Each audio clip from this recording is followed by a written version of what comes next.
Okay, we are live. It is Tuesdays, live at 5. We have 2 minutes before we actually get started, so we'll just give people a couple of minutes to come on. This is my guest, Beth, for those of you who are like me that like to come in early to things. We are just getting ready to do our talk today on neuro-linguistic programming. So it is 4:58. We have 2 minutes. We have 2 minutes to fill, Beth. What should we talk about? Well, you caught me by surprise. Where do you find all your listeners? Where are we hearing people from, or where would they be? They're all over the world, to be honest. You never know where they're coming in from. You know, they've got people listening in from Australia. It's amazing, actually, how global it can get. So I'm kind of excited about the fact that we are here to help people learn about a whole bunch of different things. I'm looking out my window and we are full of snow where I am in Southern Ontario. What's it like where you are, Beth? Well, it's usually a little warmer, but today we've got some snow. Okay. So where are you coming live from today? Port Stanley, Ontario. Oh, I love Port Stanley. So our Port Stanley followers, look, you have a local person online today. Yes. So I'm sure they're very familiar with your face. I tend to go to Port Stanley a lot in the summer. Oh, good. Love the beach, and I love the restaurant right on the beach. I forget what the name of it is. Mackey's? Not Mackey's, the one, it's kind of more like an GT's. GT's. GT's, yes. Yeah. Yes, that's I definitely like going there in the summer when they have the bands. Hopefully they'll have some this year. Well, I'll send you a link to their webcam where you can see the water. Actually, I click on it and watch the water every day. That's nice. So it's 5 p.m. It is Tuesday live of 5, and we're coming to you live on Facebook, and hopefully we will post this to some other pages so that more and more people can get to learn about what we have to offer you today. So my name is Lynn Wemyss. I'm coming to you from A Different Kind of Better. And what is A Different Kind of Better? A Different Kind of Better is a platform that is member-based for wellness practitioners that want to educate the world, that want to get their message out globally. And we certainly love to get our message out, right? That's right. We want to thank everybody for coming in, our viewers that will be with us now and will be joining us later or will be viewing at a later date. We thank you for giving us some time to give you some very good information. I'm excited to have our guest speaker today, Beth Sutherland from Port Stanley, Ontario, who is she actually wears many hats. But first of all, those of you who know me know that I have to read a disclaimer because we need to protect ourselves and we want to make sure that we're abiding by all the social media rules. So we'll get the formalities over with. So this presentation webinar may contain general information about various medical conditions and their treatment. It does not provide medical advice. The information provided through this presentation is for informational purposes only. The purpose of the message is to promote an understanding and knowledge of various health topics. It is not intended to be a substitute for professional medical advice, diagnosis, or treatment. Before beginning any type of natural, integrative, or conventional treatment regimen, it is always advisable to seek the advice of a licensed healthcare practitioner. So we've gotten that over with. So let me please introduce you to Beth Sutherland, who has so gracefully accepted to let us rack her brains today on something that some people may not know a lot about. Some people may, but who knows? I always believe it doesn't matter how skilled we are at our craft, we can always learn, right? I have this expression that I drive people crazy with, and it's you don't know what you don't know. And so that's my vision. That's my goal, is to make sure that you know what you don't know.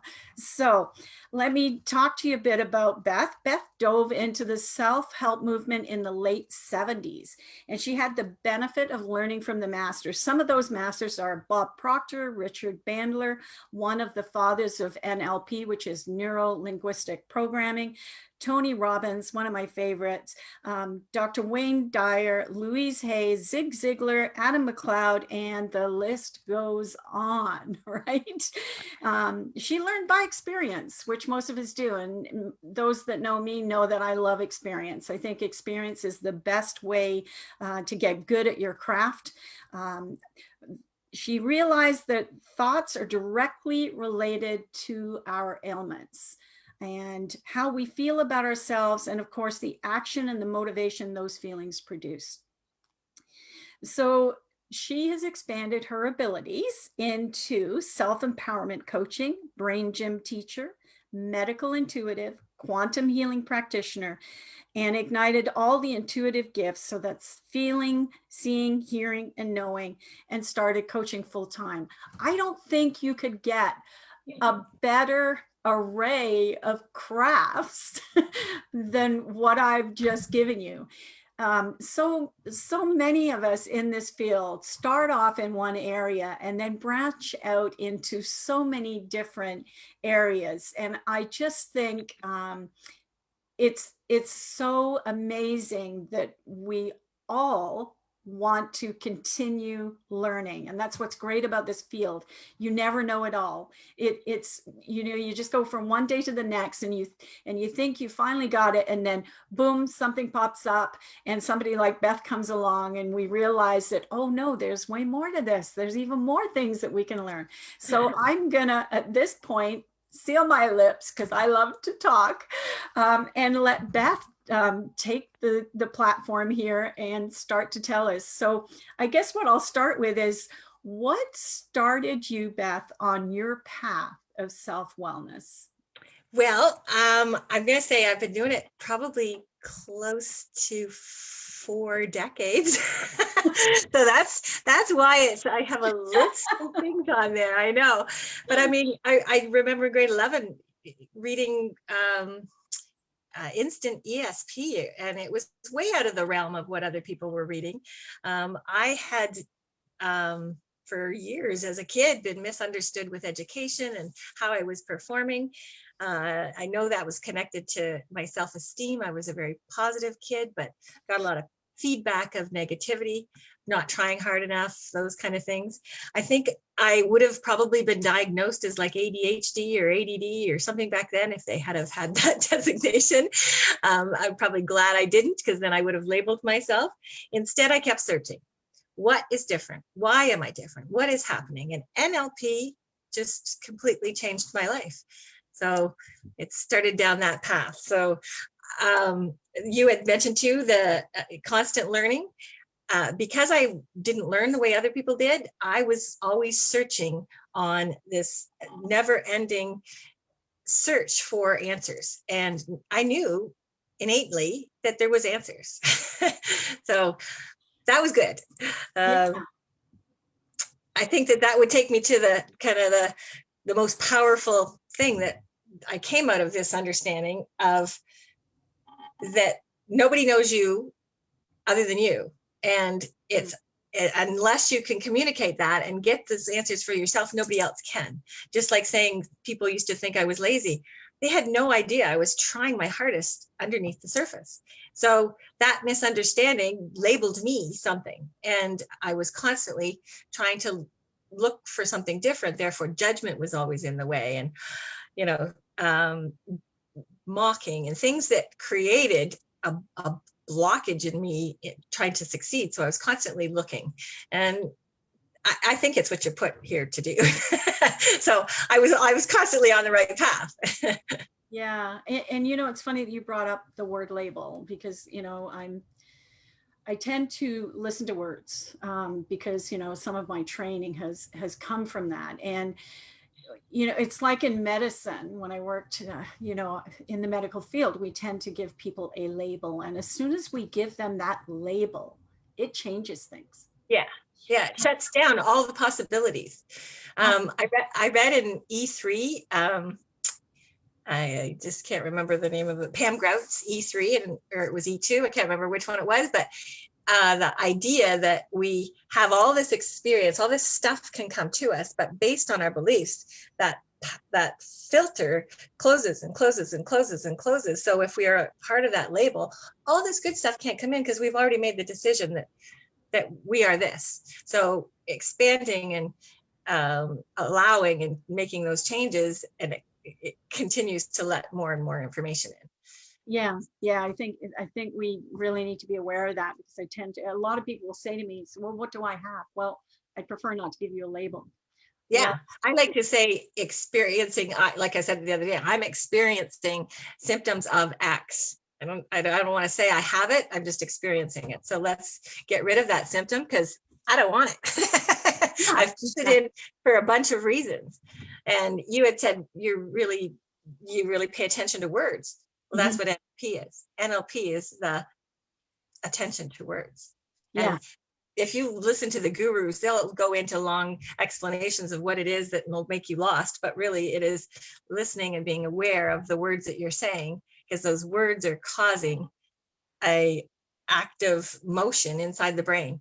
It's got a connection to the limbic system, which I believe is also connected to the heart system, which sends out a vibration. We all know what feelings are. Those feelings are created, and the brain says, oh, these feelings need these responses, and they'll send out hormones and neurotransmitters and all of those things to respond.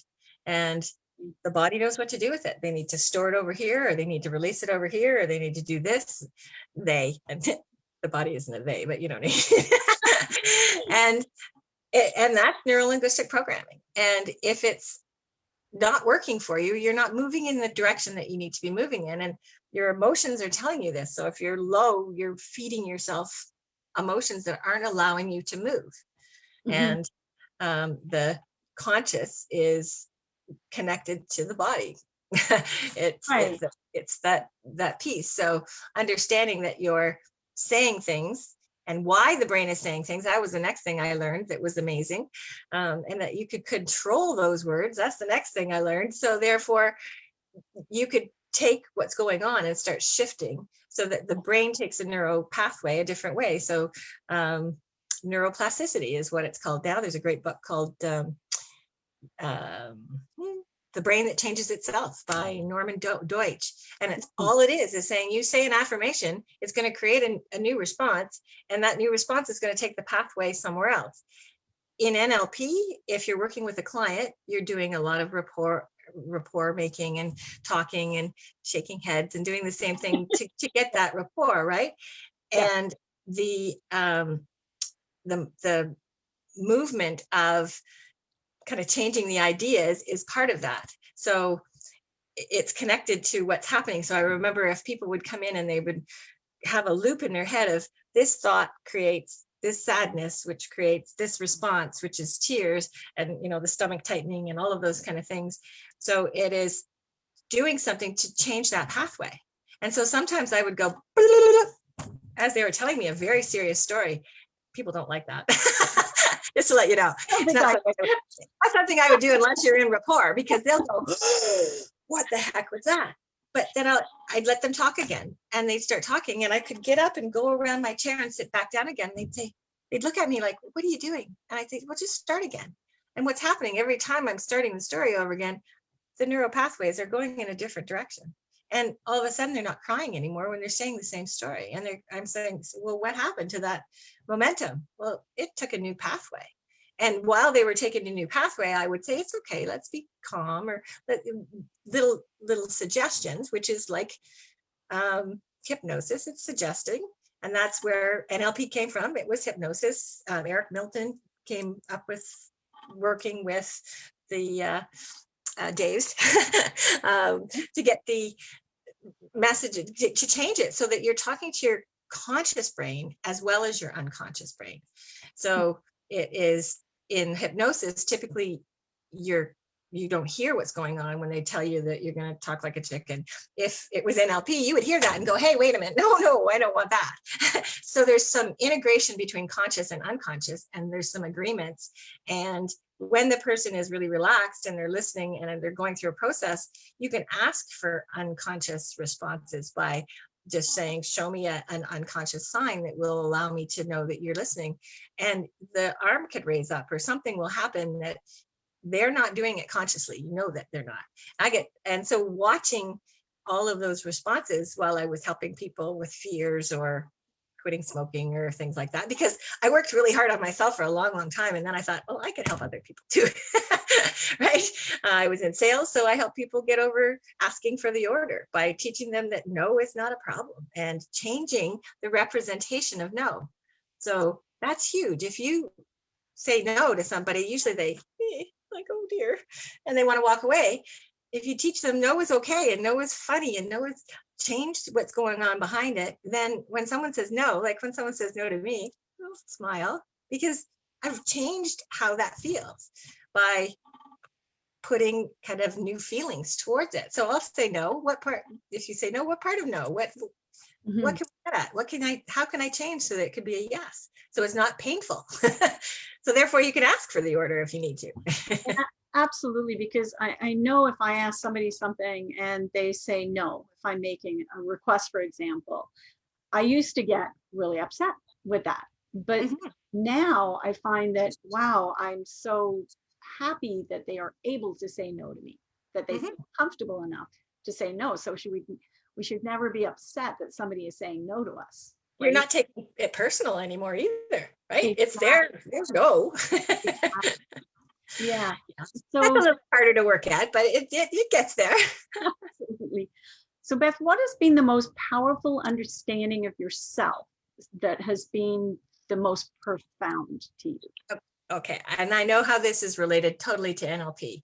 So one of my first NLP courses I took was a great big course, and I can't remember how many people, but a lot of people. And during these courses, you probably are aware that they work with people at the back of the room, with people who have already been certified, to kind of help the group along. Because if there's people that aren't following along or keeping up to speed, then it's going to pull the whole group down. It's not going to have the same. So they're there helping people get successful using their own tools. And so I had a extreme fear of spiders. And I'd had it for as long as I could remember. And it was so scary that I would, like try to make a hole through the wall to get away from a spider, which is silly, maybe not extreme, but it felt that extreme.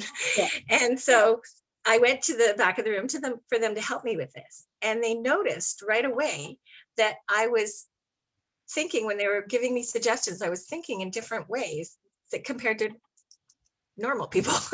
So I was recalling from a different part of the brain by looking, and creating by looking at a different part of the brain than what other people did. So I was in, they called it, now I can't think of what it was. It's a blocked brain, but it's, it will come to me. I have the opposite brain. So I still have a left brain and a right brain. The left brain is logic and the right brain is unconditional and free loving and all of that kind of stuff. But my math and music are switched. So that's the easiest way to figure it. So I have math over in my right brain, which is unlimited and great, but there's no logic over there. And I have music in my left brain, and it's supposed to be expanding and creative, and it drives me crazy. It's like, if it's not logical, the music, I can listen to music if it's logical, but if it starts to have a guitar solo or something, I go, ah. So it's called a transposed brain. So 5% of the world have a transposed brain. It can come from a lot of different things, but high fevers is one of the ones. And I was born with typhoid fever. So this probably started from birth and nobody knew. So I struggled with math. They said I wasn't able to do it. They said I wasn't trying hard enough, because when I was calm, I actually could. So that's why it was one of the biggest things. This transposed brain allowed me to say, oh my God, I'm not stupid. I'm not this. This is the way my brain is wired. And not only that, I also am totally dominant on the right side. So all of my dominance goes into my left brain. Therefore, when I'm out of sync, your non-dominant shuts down, and that non-dominant is my logical side. So I can't read, I can't write, I can't add, I can't do the things that other people can do. I can't even run away when I'm supposed to run away. So that understanding that piece and understanding how to change it was like a miracle. And I changed it by brain gym. I've So studied brain gym actually, so it's a beautiful science. Absolutely. Yeah. I had to do some brain gym today just to read like a very difficult document because I couldn't comprehend the information that was there. So grounding myself and doing integration exercises, I did 13 weeks of them, and it completely changed my everything. It changed how I looked at the world because I was now blending both the emotional and logical. I didn't have to fly off the handle emotionally. No, I still can, right? When we're not grounded, we can do that. But it's how long does it take you to come back down? How long does it to make you realize I don't have to blame myself, or I don't have to take on this, or whatever it is, to change the brain, to change the emotion, to change the feelings. You know, it's funny because I had a child that never crawled. Never what? Crawled. Oh yeah. And I always used to think she was, you know, a genius because, she just started walking. She was 8.5 months. I know specifically how old she was because my mother was visiting from the UK, and she was 8.5 months, and she stood up and she took 2 steps, and my mother looked and she went, oh my gosh, she's crawling, she's walking. And I went, but she's never crawled. And I never realized until I studied brain gym that meant she never really coordinated right and left brain. Yeah. And I would think about speech is connected with crawling. Mm-hmm. So if there's any speech issues, you would do exercises of crawling on the ground for half an hour. So I guess my next question is, describe your philosophy on wellness, or describe your philosophy on wellness. Well, I kind of did because it's very similar to NLP, and it's connected that way. So I've moved to the kind of body, mind, spirit belief system. I believe in medical, all of that kind of stuff. I believe in using whatever is available to you, because everything has its place. And it's when people start only focusing on a specific way, I think that they might block some of their healing that they can do because of beliefs, right? That whole idea of bringing in the beliefs, expanding the beliefs, you'll get more information. So the philosophy is that the thought is creating the imbalance or balance in the body. And you can change what's going on in the body by changing what's going on in thoughts. Now, it's not totally that simple. And people might get mad at me when they say that all I have to do is change my thoughts and I feel better. But over the years and working on this, you absolutely can. People have told me that the autoimmune disease that I've had is not something that you can get rid of. My doctor told me that, and I just said, well, that's not my belief system. I believe I can, and I believe I will. I'm going to change something physical. I'm going to change my diet. I'm going to change my outlook on certain physical activities, those kind of things. So I became a vegetarian for 10 years. And I'm going to change my thoughts, because an autoimmune means you're going the wrong way. Everything is working in the wrong way. So if I believe that it starts with thought, I need to change the thoughts that are going on. And I had pre-programming for years on how awful I was and how terrible I functioned and how I still was great and nice and that, but I had all that stuff in the background. I wasn't smart enough to do this. I wasn't smart enough to do that. And those things, if you don't release them, they build up. And the stuff that was going on in my life when I actually had the autoimmune disease was negative towards myself. So I beat up on myself for things that weren't my responsibility. I just didn't know. I didn't have the ability to be assertive, or I didn't have the know-how behind me and the belief in myself until I had to learn it. So it was all of knowing that there's skills that you can learn to change those thoughts. And you have to keep working on it with taking normal things like assertiveness training and all of those kind of things, plus anything else that's available to you. So I understood that I was holding on to a lot of energy based on the thoughts. The energy was fear. I was fearful of everything. So I walked around with like my shoulders as my earmuffs and fingernails digs in my hands because I was always like this. And that was from, probably grade 1 on. I remember finally relaxing because I had to learn how to meditate, and I had to learn how to do the things. I had to learn how to change my thoughts. I had to learn how to stop blaming myself that my brain was different than other people's, because I didn't know that then, right? You only know what you know. You said that, right? Absolutely. As soon as you start recognizing, hey, I didn't know this, and I beat myself up about it, and here's what I can do to change, that was extremely powerful. So I have a question for you. So how did you fall into like going down this path, this career path? So how does this philosophy fit into how you ended up becoming a practitioner? Well, I think well, for one thing, I did 25 plus years in IT, and it was time to get out. So I was still doing that career while I was in parallel to learning for myself. So all of the stuff that I did 25 years ago, or 20 more than that, like I started in IT in 83. So that's a long time ago. But before computers, I was in LP or in IT. So the idea was that after that career, I knew I had taken a zillion courses with working with GE. It was a great company. I had a course with Tony Robbins that was a small group of us. I kind of think there was like 8 people in the room, and it was called unconscious selling. And it was teaching people how to project what they want and do the kind of mind mapping ahead of time and setting out the energy and doing all this stuff that was not heard of in regular sales stuff.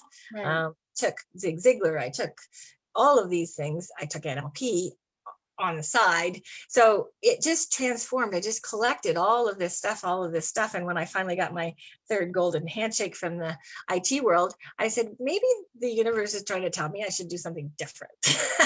Right? Thank you for the big check. I really appreciate that. I know I can go to the next place and have a great job, but I don't want to do this anymore. I'm not having any fun. So I think it was like here's your payout, go do what you need to do. And so I took some more courses that taught me a lot more about how the body stores things and how to release things, and how the medical intuitive works into NLP. It's the thoughts. So thinking of something that is the Louise Hay's stuff. I read her books in 84. I read her book in 84 and went through the back of the book where it had all the possible thought processes that created this. Anything I'd ever had in my life, I went back and I practiced all those affirmations until they felt solid. I lost weight by changing my thoughts. It was just, I used everything that I had learned for myself and created and said, I've got all this great knowledge. I know that I can help others. It's awesome. So yeah, we're so lucky to have so many people that are tuning into themselves and starting to advocate for others by doing that. And it's great to have you here telling your story, because I think the more stories we tell, the more people will listen, right? And be more aware. So what advice would you give someone who is not achieving a goal, for example? I would have them look at any kind of awareness training they could think of. Everybody's got something, right? So I'll do something different than the next person, but you're going to resonate with someone else. So if you, or whoever you resonate with, is who you're supposed to go and see. So the idea is find something that makes sense to you, to start focusing in on thought, so that if you can start learning about how to take it inside and out, how to change it from negative to positive. There's a great book called Power versus Force by Dr. David Hawkins. And he's got a map of consciousness there that talks about, if there was a scale of vibration, guilt, for instance, would be 20, and enlightenment is 700 to 1,000. So there's a long way between that and enlightenment, and every level has a different vibration and how you can get out of that. And so you can create a path to get out of scenarios of being angry all the time, and we're all going to flip back and forth from force to power. The force being the negative, I think of it as resistance. I'm not sure if I'm answering the question, but when we have resistance in our life, that's what causes us not to achieve our goals. So any resistance could be, oh, maybe I'm not good enough for this job. you're not going to get the job.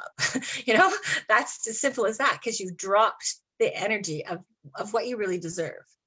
So it's working with that flow, but understanding awareness is first. Once you're aware of something, it's pretty hard not to be aware of it anymore.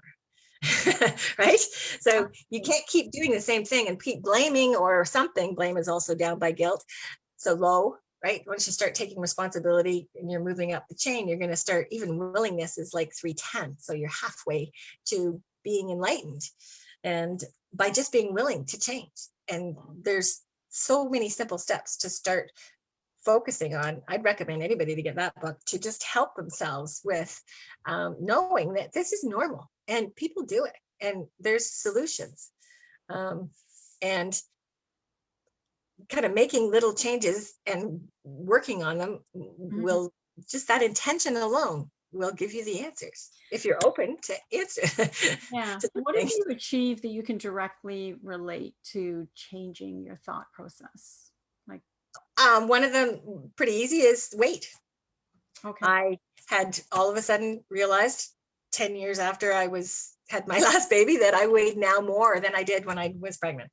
And I ate normally and I exercised normally, and I thought, wow, what's going on?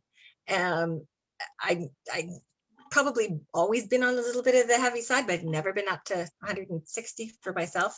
That was big because I was like, I only gained but 25 pounds with my baby. So it was like, okay, I don't have an excuse anymore. There's no baby in here. What's going on? And I opened my curtain from my shower and I went, oh, I just made an awful face at myself and realized how much damage that did. And I actually said out loud, oh my God, Louise Hay would be so mad at me right now. And I just started kind of kissing the mirror and changing my thoughts about how I looked and how I felt and loving myself and just being silly and just laughing at the mirror when I walked by. And within a week, I lost 8 pounds. Hadn't done anything but that. So you didn't change anything, no diet change, no exercise, no walking, just change your thoughts. Yeah. You know, it's funny you should bring that up because I read a study once that there was, they took a group of people and they had so many people that were doing exercise, a half an hour a day. And then they took a bunch of people and they had them sit in a chair and they had them think about exercising. They weren't actually exercising. They just had to think about exercising. And I can't remember whether the group in the chair lost more weight, but the results were astounding. I call that thought Olympics. So if you just close your eyes and picture yourself doing a sit-up on the ground and doing it slowly, your body's going to respond. It has to, because your brain does everything first. So it's telling the body to do these muscles and tighten this and do this, and maybe not to the level that you would be if you were doing it, but you could turn up that level. And so it's as kind of as easy as that, and changing the belief systems about what you think about the food and how you can make a little change about, I was taught to eat everything on my plate. Well, that's a belief system that I was taught. It's pretty hard to lose weight if that's a belief system. So change the plate size. Be in control of that. Stop before I'm full. Stop before the plate is empty and say, I'm done. There was just reprogramming that needed to be done, and listening, not just eating because it was 8 o'clock and 12 o'clock and 5 o'clock, listening when my body was hungry, and really being nice. And so I created a program called Mind Over Weight, and blessing your food, knowing that the body knows what to do with it. You will change things that work for you better. So you will eliminate maybe some of the French fries. You will, because you start to be aware of. Yeah, absolutely. So I've got here, what coaching technique would you apply to changing old thought patterns? Okay, well, there's many. That's probably the easiest answer. NLP directly can help you change old thought patterns, but affirmations can help you change old thought patterns. You're gonna not agree with those for a long time. So if you, for instance, when I used to think I was stupid, and I could now say, you know, I'm pretty smart, and there'll be a little reaction like I just did, but it's a loving reaction. It's not a negative reaction. But at first it's like, I remember saying I'm happy, healthy, and successful. And I was far away from all of those. And I would get liar, liar, I could feel it until I started keep working and keep changing and keep doing affirmations and keep reading and keep expanding until things were actually, the evidence was coming in to allow me to change my belief systems, because that's all you need is new evidence. And that awareness of that new evidence can change the belief systems. And that's kind of just continue. A lot of people will give up, but it'll come back because so will the goal, and they'll think, oh yeah, I remember this or that. Or It's awesome. How do you stay above the collective consciousness and stay grounded? Well, actually, one of the NLP techniques is actually anchoring. So people anchor stuff. So if I said a word to you that triggered something from before, you could feel it somewhere. This is an anchor for an actress, a nice anchor, right? You're, yay, bravo. If it was a waitress and somebody clapping, chances are they just broke a whole bunch of dishes and they're not feeling very good. So that anchor is the same anchor, but it's got a different representation. So we can anchor anything ourselves, positive or negative. So I anchor the feeling of being connected by going through a little meditation to be connected. And I anchor the feeling of being grounded so that I'm in my body. I anchor the feeling of nothing in your head, which is amazing, by just doing 1, 2, 3. And so that instantly has nothing in your head. So it blocks off what you were thinking. And then you can start anew. Just that simple. Or like I said, get up, move around your chair, sit back down. Your brain's got to go in a different direction. And it will start gathering the information. That's kind of the law of attraction. If your brain is starting to focus on positive things, you're going to start being more aware of more positive things because it's kind of looking for them. And that expanding is happening. So you're going to get more ideas. Go over there, do that, do that, do that. I mean, I attracted jobs all of my life because I wanted them. And I knew that process before I even knew what the law of attraction was. I would state, I want this job. I want this kind of stuff. I want to be paid this amount of money, and it would happen. Awesome. I didn't know why. So you might want to give us some examples of when people could approach you for this. I mean, when, what I know about NLP is that it would be used for things like anxiety. You might want to update us on what kinds of things you think would be best for people to contact you to maybe get some help in this area. Because it sounds like this practice, I've read some really good things about NLP. I just want to say that right off the bat, okay? I've read situations with people that have battled things for many, many years, even in children, and gotten really good results with NLP. Even though there's no scientific data that, kind of proves it, there's a lot of things out there that doesn't have the scientific data behind it that actually works. Well, I think it's getting closer though. That work with Dr. Norman Deutsch, it basically says you change the representation of what's going on. It's going to take a different direction. Therefore, you're going to feel different. So I would say anybody that's experiencing or has been experiencing something for a long time and has not gotten anywhere, it's planted everywhere. And it's like peeling back a dandelion and pulling out all the seeds. You got to just pull them out. It cannot come all at once and not be painful. That's another thing. But it's just eliminating that layers, and NLP is very good for that. I was like, totally anxious all the time because I never thought I was living up to other people's expectations. I had a lot of judgment. If you're not feeling like you're moving towards the things you want, that means you've planted something in place to stop you from moving. It could be fear of asking for something, fear of doing something different, fear of, I did do a 6-step reframe to help people change their thoughts about babies so that you recreate a different pathway from the experience that they've been having. Because if you're having something over and over and over again, it's hard to get off that path. So it's just helping the client move to a different direction. And, if you physically feel anxiety in your body and then it's gone, it makes a huge difference, right? It's like, okay, that works. And it Yeah. might not work permanently, but it will work to the point where you'll be aware, okay, this is what I can do now. And know that we're not helpless. We can do these things. We have this ability. People have believed that you need other people, and it's nice to be needed and all of that kind of stuff. And we definitely all have different levels, but we're very capable of knowing what we need and making the changes, and being tired of feeling that way. I remember feeling, I don't want to feel like I'm lower than low, when I knew I wasn't.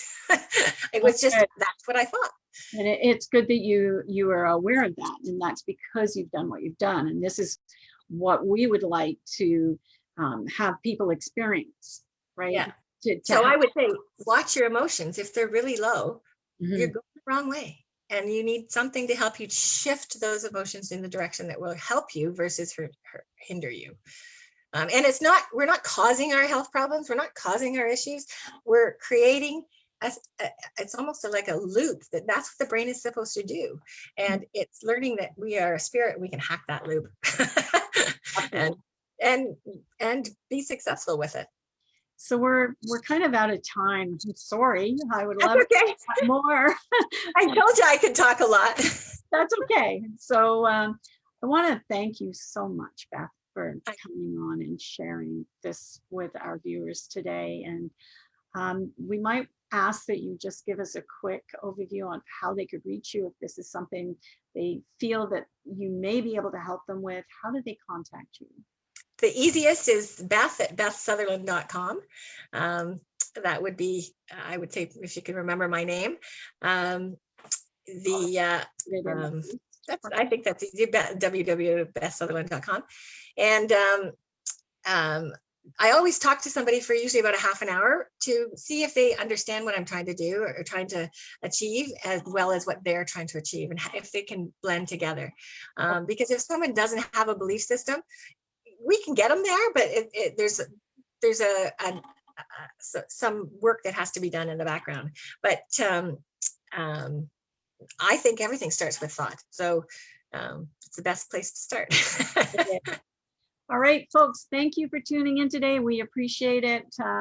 For wellness practitioners out there, if you're interested in being a member of this platform, please go check us out at adifferentkindofbetter.com. Click on the join now. You'll see how you can become a member and at what level you'd like to be a member. If you're one of those people that want to get the word out and help us educate the world on different ways to get better, be part of our family. We'd love to see you. Take care. And until next Tuesday at 5, have a great week, people. See you soon. Thanks, Lynn. Thanks, Beth. Bye.